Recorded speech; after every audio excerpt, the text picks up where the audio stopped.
This is MountMarvellous. These are the rambly babblings of a middle-aged man. Because this is BUNZY's vlog! Hurrah! Hello and welcome to the anti-vlog. I call it an anti-vlog. It's a cool name, isn't it? Vlog. See, not even blogging anymore, not even writing. Oh no, they don't do writing anymore, do they? That's too millennium. Blogging was in the millennium. Vlogging is the future. Oh yes. Now you can have ill-informed, rubbish ideas and you can shout at a camera and no one will watch, but boy is it fun broadcasting to the world. Now you're probably wondering, what the hell is an anti-vlog, Johnny? I've never heard of such a thing.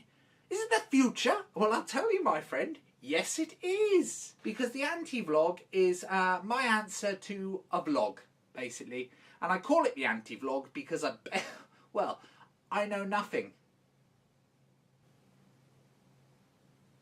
I thought I'd leave a dramatic pause then, just to let that sink in.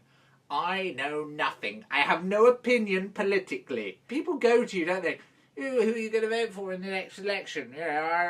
Are you going to vote Conservative, or are you going to vote Labour, or are you going to vote Lib Dem, or Screaming Lord, whoever it is, or I don't know. And then they get angry because you're not using your right to vote. The anti-vlog is going to answer all those questions. All those questions I'm asked by people, and I will try and have an opinion on things. And I do you know what? I actually spend my life feeling guilty because I don't have an opinion. Politics especially.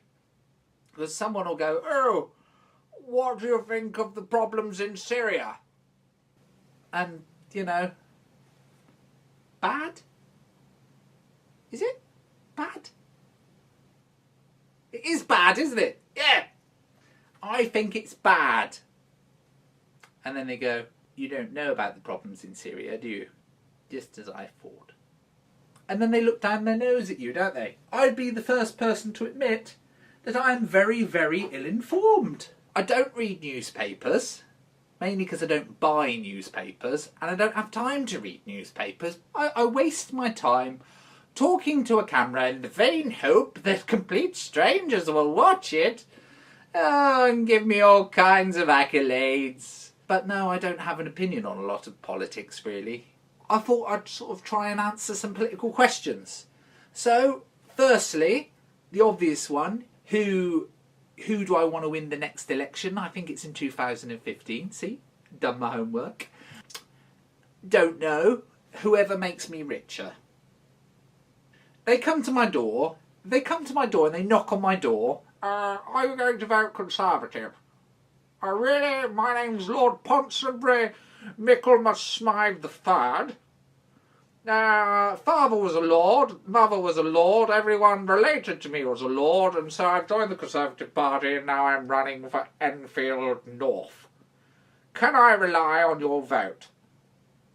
I always say, well, you can rely on me to vote. But whether I vote for you, it's random, isn't it? It's random because people vote on two things, don't they? They vote on one, policies. Bit confusing.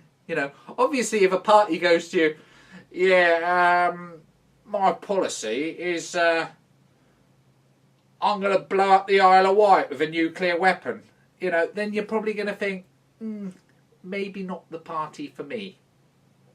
My policy on benefits is, it's fourfold. There's obviously the fiscal matters and then the morale and morals as well that you've got to look at. And then there's, obviously the problem of the bedroom tax and, the tax on single parents and the tax on...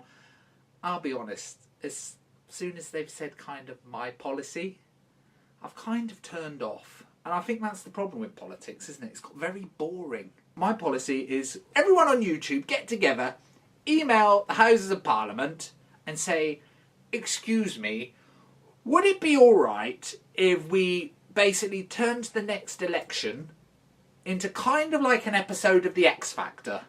You can be the next Prime Minister And obviously you'll get a contract, you know, worth £1 million, because you have to, don't you? If it's a talent show, they have to, you know, it has to be worth £1 million, and they have to do a tour around schools. You can be the next Prime Minister, but you have to do an act, don't you? You have to do an act.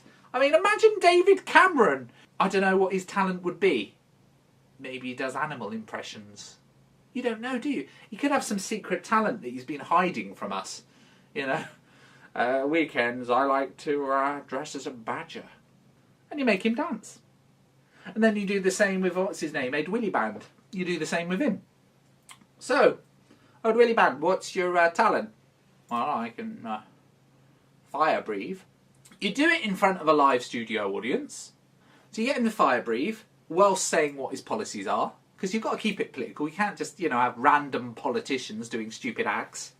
You know, I think you'll get more people interested in politics.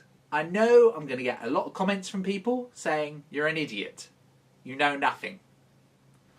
And I would quite happily send them a message back saying, correct, thanks for watching. What do you want me to say? I have no opinion on your politics.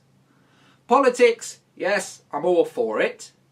Money, I'd like more of it. House, yes, I'd like a big one. Nice long lunch hour. Pension, huge, please. War, not bothered, please don't invade any nice country that I might want to visit on holiday. Yeah, the moon. Let's go back to it. Let's build something there, you know, because I think it's underused. Those are my ideas, my views on politics. If you want to ask me any more political questions, go ahead. I won't be able to answer them. But thanks for listening. Bye.